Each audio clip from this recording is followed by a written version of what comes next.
Hello বন্ধুরা, শিখা spicy cooking এ তোমাদের সকল বন্ধুদেরকে স্বাগত জানাই। বন্ধুরা, আজকে আমি নিয়ে এসেছি খুবই হেলদি একটি রেসিপি। সেই রেসিপিটি হলো বানানা স্মুদি। তো বানানা স্মুদিটি বানানোর জন্য এখানে দেখো আমি কিছু উপকরণ নিয়েছি। সেই উপকরণগুলো এখন আমি একে একে সব মিক্সার জারে দিয়ে দেব।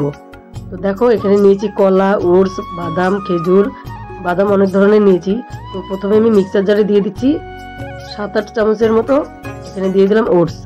ওটসের সঙ্গে দিয়ে দিলাম 5-6টা পেস্তা বাদাম, 5-6টা কাজু বাদাম, আর দিয়ে দিলাম 5-6টার মতো কাঠবাদাম। তো এগুলো দিয়ে দিলাম। এবার প্রথমে আমি গুঁড়ো করে নেব, এই শুকনো অবস্থাতেই গুঁড়ো করে নেব।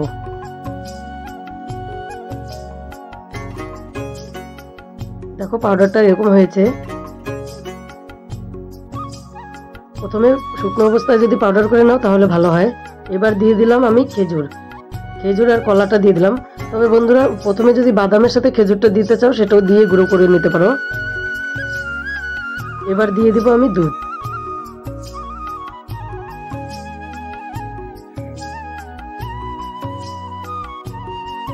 দুধটাও দিয়ে দিলাম। খেজুর, দুধ, কলা একসঙ্গে দিয়ে দিলাম। আর এখানে পিনাট বাটারটা দিয়ে দিলাম।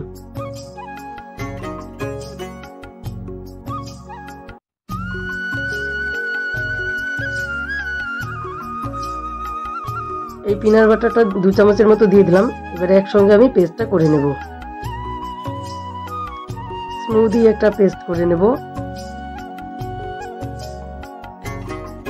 এটা ব্রেকফাস্টে খাওয়ার জন্য খুবই উপকারী, মানে যে কোনো কেউ খেয়ে নিতে পারো। তো যারা জিম করে তাদের জন্য তো খুবই উপকারী। আমি এবারে 2টা পাত্রে এবার ঢেলে নিলাম। সেখানে ঢাললাম, একটা গ্লাসে ঢাললাম। তো দেখো এত সুন্দর একটি পেস্ট তৈরি হয়ে গেল স্মুদি। তো বন্ধুরা, তোমরা তো দেখতেই পারলে ঘনত্বটা কিরকম রেখেছি। তবুও তোমরা যদি এখানে পাতলা বা আর একটু গাঢ় করতে চাও তো সেটা করে নিতে পারো। তো বন্ধুরা, বানানা স্মুদিটি বানানো পুরোপুরি কমপ্লিট। এই রেসিপিটি দেখে তোমাদের যদি ভালো লেগে থাকে তাহলে অবশ্যই লাইক, শেয়ার, কমেন্ট করবে। আর যে সকল বন্ধুরা আমার চ্যানেলে নতুন এসেছে চ্যানেলটিকে সাবস্ক্রাইব করে দিও। ভিডিওটি শেষ পর্যন্ত দেখার জন্য সকল বন্ধুদেরকে জানাই অসংখ্য ধন্যবাদ।